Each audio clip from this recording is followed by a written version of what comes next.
The street on which we sit would not have that name if it weren't for your grandfather, as you know. I am here, I guess, to bring a little bit of a historical perspective to this. And for me, I think not only of the times we live in today, but for me, I think about this week 70 years ago. And at that time, as you all may know if you know this history, Germany was flush with victories from its invasion of the Soviet Union. And amidst all this flurry of activity around this latest Nazi military triumph among many, a letter was hand-delivered in Berlin. It was a letter from Hermann Goering to Reinhard Heydrich, who was the chief of security. And it conveyed Hitler's instructions to devise a comprehensive plan for what they called the total solution of the Jewish question in Europe. Now, today we know, obviously, that those instructions were dutifully followed, and to a great extent, they achieved their goal with astonishing success.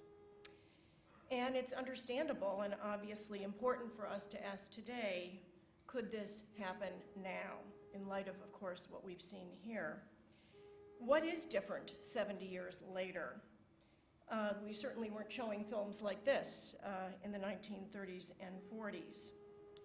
Now, we know that human nature has not changed. You've just seen a great example of it, but technology has, and that's why you see a great example of it.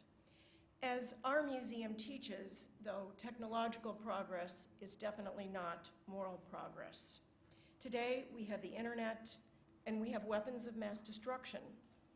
At its peak, Auschwitz was gassing 10,000 Jews a day, and now we know that can be accomplished in a second. So that's why complacency is such a dangerous thing, and why the work of the Lantos Foundation for Human Rights and Justice and Memory is so very significant. Surviving the Holocaust gave Tom Lantos an understanding of human nature that the rest of us can only try to imagine. It gave him the insight that the unthinkable is, of course, indeed thinkable, as we know. And it gave him a special empathy for the oppressed. It gave him also a unique moral platform for his actions. Tom understood the need for frequent and powerful reminders to an often complacent country about the fragility of democracy, the nature of hate, and the danger of indifference. Tom Lantos had a keen understanding of the world. He once said, and I'm going to read this quote, "It's a sad commentary on the absurdity of our times that an event so profoundly documented as the Holocaust would need to be re-emphasized as a reality." Now, you might have thought that that was said recently by Tom Lantos, but he said that back in 1996. Tom was on the front lines of many battles for human rights and many important issues. Today, all of us, everyone here in this room, is on the front lines in what I call the battle for truth, as we witness these constant assaults against truth. And that's what memory is fighting for every day, to protect the truth and to expose the truth. Hitler once said, "Propaganda is a terrible weapon in the hands of an expert." And of course, with the internet, today everyone can be an expert. After winning World War II and the Cold War, we thought our battles with hate and evil were done. But of course, as I said, human nature doesn't change.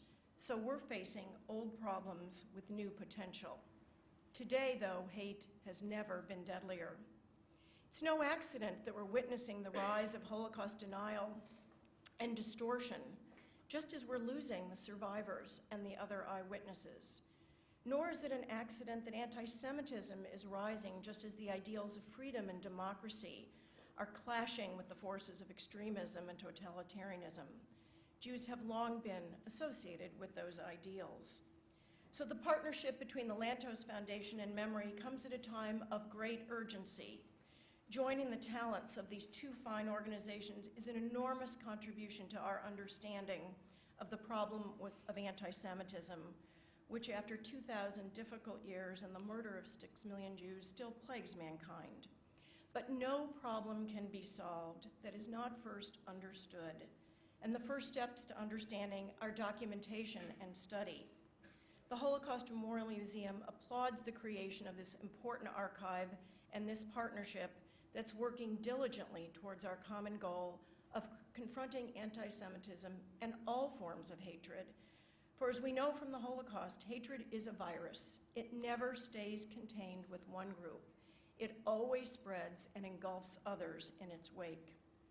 Confronting hate, promoting truth, these are the most powerful ways to honor Holocaust survivors like Tom Lantos and the memory of 6 million, whose fate was sealed in a hand-delivered letter 70 years ago this week. Thank you very much.